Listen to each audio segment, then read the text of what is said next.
This week on Waterways. Coral disease and the health of the Florida Keys Reef Tract.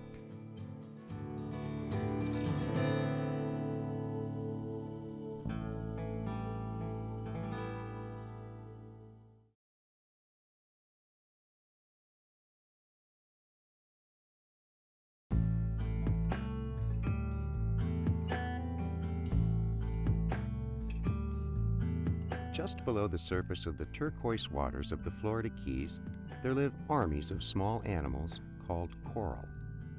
Whether hard or soft, branching or rocky, the corals attach themselves to the calcified substrate created by their ancestors.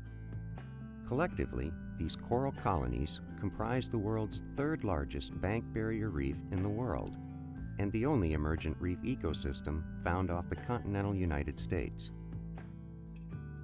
Coral reefs are called the rainforests of the sea due to their high biodiversity and threatened status. How do we know that the coral reefs are threatened? Where's the proof of the decline in live coral? For locals who know these reefs, the proof has been alarmingly obvious. We scientists are now demonstrating with scientific certainty what local guides and local fishermen have been telling us and the general public for a long time, and I'm here to tell you they were right. I am not an alarmist, but you can't help. Every time you go out, you're seeing less and less, and you realize that these effects are not like some other species. For example, if you overfish one year, the next year you may find the fish population has rebounded. These corals live for decades or centuries. And when we lose a coral that's 1 or 2 centuries old, it takes 1 or 2 centuries to replace it. But what did the reefs look like a couple of years ago, and how have they changed? The first step in protecting this resource is to make an assessment. This means determining what exists and how it is changing. By creating a baseline against which future assessments can be compared, scientists can track and ultimately predict changes in reef conditions. Every scientist had an opinion, every manager had an excuse, every conservation organization had an idea as to what should be done. But what we weren't doing was bringing all these disparate pieces of information into a solid long-term monitoring program. And it was the beginning of the EPA-funded Water Quality Protection Program through the Sanctuaries Authority.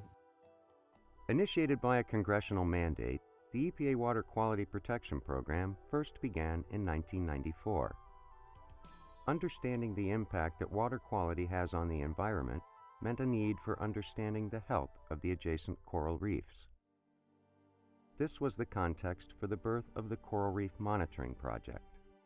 The Coral Monitoring Project looks at the change in coral coverage, live coral coverage, throughout the Florida Keys.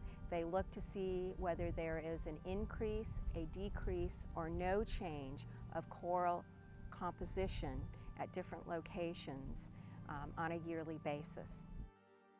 I'm a principal investigator on the NOAA and EPA Coral Reef Monitoring Project. And this monitoring project actually has a whole suite of different kinds of scientific investigations that occur simultaneously at the same place and every year through time.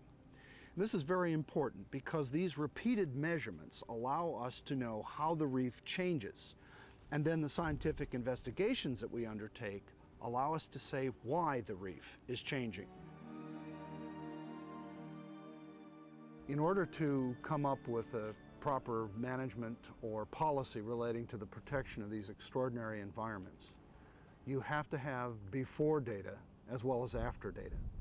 And the only way you know how much money is in the bank is to count it. And when we do this year after year, what this tells us is that the bank is losing money. There are 2 methods that we use. One is a very simple method. It's simply using a clipboard with a data form and going into the water in a set period of time in a small area, trying to find out how many different species of corals exist there. Since 1996, Jim Porter, Walt Japp, and their team of researchers have diligently monitored the same 40 underwater sites from the Tortugas to Key Largo. By examining the same exact transect samples each year and meticulously recording every coral inhabitant, the team is able to take the pulse of the coral reefs. It's really important in these surveys to be certain that our data are accurate. And the way we do that is we have 2 investigators swimming each of these transect lines. And what we do at the end of our 15-minute timed swim is to swim side by side and compare and contrast between the 2 lists. Anytime we see a discrepancy, we mark it on the slate, and then we swim back through the transect line, verifying the accuracy of the observation. The second thing we do is video collecting of information on video transects. We collect 20 meter-long transects. There are 12 per site, and these are used to evaluate coral cover on the reefs. A custom-designed video camera using laser calibration enables the photographer to capture all images equidistant from the coral surface. This technique aids the analysis process in the lab. Our video technology uses a digital video camera, so it takes very high quality imagery. This is taken back to our main laboratory in St. Petersburg, and it's converted into still images, and these are saved on a CD-ROM, so we have these in memory and we can get back to them at any point in time. Using computer programs, the team can analyze the images and compare the changes from year to year.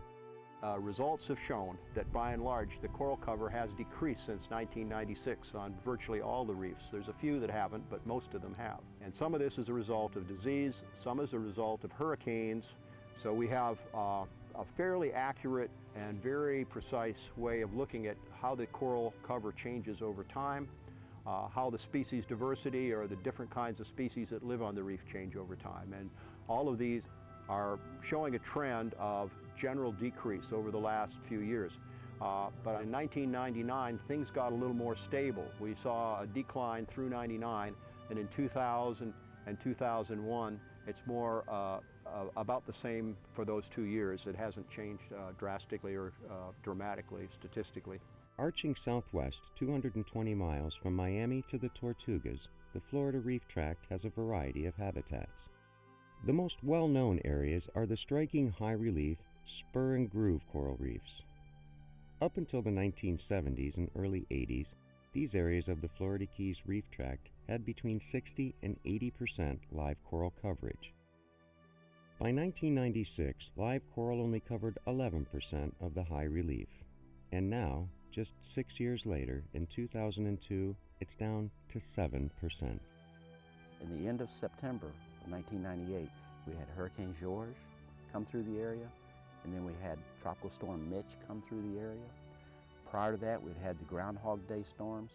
So you take these natural events, you combine those with whatever's happening with climate change, whether it's natural or whether it's human-induced, and then you combine that with what we're doing locally, and you can imagine why my hair has turned gray. In 1997-98, as Billy's hair turned gray, corals turned white. The once colorful corals were bleaching. Coral bleaching is when the symbiotic algae that lives in the coral tissue is released by the coral and no longer lives within the coral tissue.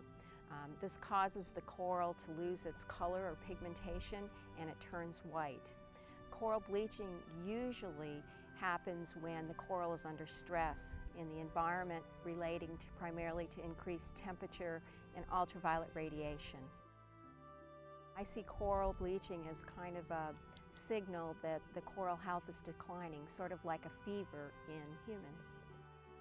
While there were massive bleaching events in 1983 and 1990, the 1997-98 event was the largest coral bleaching event on record, killing an estimate of 16% of the reef corals worldwide in just a 9-month period. Incidentally, 1998 was the warmest year on record, going back 150 years. The Keys reefs were especially hard hit. Although bleached corals can live a few months without the symbiotic algae, if the stressful conditions persist, they may die. A death documented at many of the 40 sites by the monitoring team. There were two primary drops in the amount of live coral throughout that time series, and that occurred between 1997 and 1998, associated with a massive bleaching event, and then again between 1998 and 1999, when we know we had a lot of losses because of Hurricane George. In the years that we didn't have a major environmental event, such as a hurricane or mass bleaching, the amount of live coral has stayed pretty stable. For optimists, the leveling off in the coral declines in the last 3 to 4 years is an encouraging sign. For pessimists, and for some realists, the corals are on borrowed time. All we are seeing is a pause in Mother Nature between this last coral bleaching event in 1998 and what will be coming again in the future. I'm just glad to see the level of coral diseases slowing down, not seeing the continued loss of more coral cover. We couldn't withstand another year like 1997 and 98 when we lost 35% of our shallow corals during those two stressful periods. As the Coral Reef Monitoring Project team collected their data, Jim Porter noticed something he had not seen before. The branching corals, especially the elkhorn coral, had white lesions and were dying at alarming rates. At some reefs, they saw up to 98% mortality. They had found a new disease they called whitepox. We took these corals with these little lesions and patches, and we put them into aquaria. And lo and behold, even when all the predators, parrotfish and snails, were removed, the lesions continued to grow. And that was in 1997, and we spent the next 4 years trying to find out what was causing that coral tissue to die. Over the next 3.5 years, Jim Porter and his senior researcher, Katie Patterson, performed many studies on the sick corals.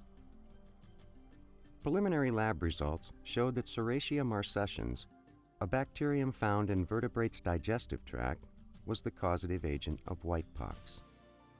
This was a huge discovery, potentially linking coral diseases with human waste, but the tests were only 95% accurate. Now, in science, 95% confidence is considered accurate. But in this case, I said, that's not good enough. We can't go to the public and say, well, it's fecal coliform bacteria, we think. So we spent another 1.5 years sequencing the rDNA so that we could be absolutely sure of the identification. And when we did that, lo and behold, the initial identification was correct, and it's a common fecal coliform bacterium. There was a possibility when we went into this that we were going to discover some new bacterium that was the cause of this. I mean, it's a coral, and it's apparently new disease, that it would be something new to science. In fact, when it was identified and we started looking in the literature, it was a bacterium that is pretty well described, and it is found in the guts of vertebrates, and it's also found in soil and water in various places. We don't know the source of the Serratia marcescens that was causing whitepox disease. That is really the question, the $99 question that needs to be answered, and for which funding should be provided as soon as possible. Whitepox was not the only disease that was present in the Keys reefs. In fact, by the 1990s, there were over a dozen identified diseases affecting Keys corals. Resource managers, scientists, and locals like Greg Carollo were witnessing other disease outbreaks Keys-wide. In 1997, more funding was allocated, and through a cooperative effort by the US EPA, NOAA, and the National Park Service, a team of scientists and managers took to the waters. The new study was named the Coral Disease Survey and would complement the already successful Coral Reef Monitoring Project. The overall goal is to understand whether there's been an increase in coral disease. There has not been any baseline information as far as the distribution and frequency of coral disease. So we'd like to do that and also understand whether there have been changes over the last probably 4 years that we've been studying it, and to be able to relate it to different chemical and physical parameters to see if we might be able to correlate cause and effect. The Coral Disease Survey has established permanent stations that the researchers return to every year. Using scuba and occasionally snorkeling, they assess the frequency of the coral disease that occurs within a 113-meter square radius. We have not really seen a strong difference in the prevalence of coral diseases between the upper Keys and other regions of the Keys, the Tortugas aside, because that seems to be a little lower, but within the Keys themselves, the populated area. However, the Coral Reef Monitoring Project has found some larger losses of coral cover in the upper Keys than in other regions. In the Florida Keys, 16 different coral diseases have been recognized, but only 5 disease-causative agents have been identified. According to an extensive study conducted on almost 8,000 coral communities by Dr. Stephen Miller, these 16 diseases have infected 2% of the corals monitored. On the face of it, it doesn't sound like a whole lot, but if it were a human population, 1% is our definition of an epidemic. 1%. And we're talking about double that number of corals that are infected with various kinds of diseases. If these were human beings, we would be up in arms and doing everything we possibly could to control that epidemic. So we have a very serious problem in our hands with regard to the prevalence of coral diseases in the Florida Keys. Corals are sessile, which means they do not move, so they are only as healthy as the water that passes over them. Therefore, the Coral Disease Survey team collects water samples at each of their survey sites. We take water quality samples to be able to understand the physical and chemical properties of the water in the environment surrounding the corals of different health conditions. Through collecting water samples, the scientists hope to find clues to the causes of some of these diseases. However, even when they can pinpoint the responsible pathogen, scientists still need to determine the source of the pathogen. Even when scientists can identify the specific cause of a disease, such as white pox and its specific bacterium, we don't always know the source of the cause of the disease. In the case of Serratia marcescens, we know it's one of the most common bacteria on the planet. It's in soil, it's in water, it's in human waste, it's all over the place. And so one possible source might be human sewage, but we still don't know, we don't have the data that show the source of the bacterium that's causing white pox. And something that I've been arguing for is more mechanistic study. Now this is often considered, in the rarefied airs of science to be not relevant. And I'm trying to make the point that it is relevant, because if we don't know the causes of these declines, then we can't come up with management solutions. Historically, disease appears to be more prevalent near human population centers. While no direct correlation has yet been proven, long-term, low-level stress from poor water quality, elevated water temperatures, and overfishing may make reef organisms more susceptible to disease, some of which are only now being identified. With a complex ecosystem like the coral reefs, the possible stress factors are numerous.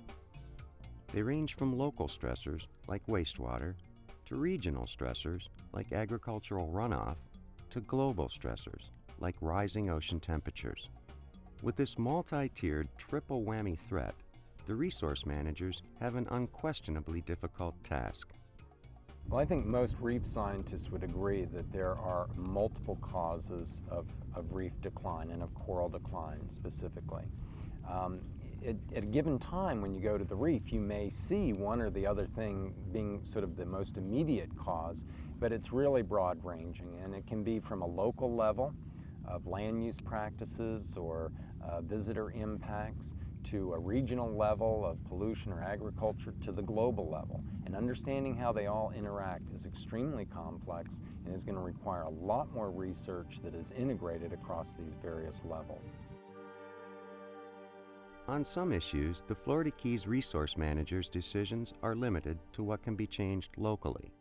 While their data from surveys like the Coral Disease Survey and the Coral Reef Monitoring Project can alert regional and national officials to the catastrophic changes, the ability to influence global policy has proved difficult to achieve.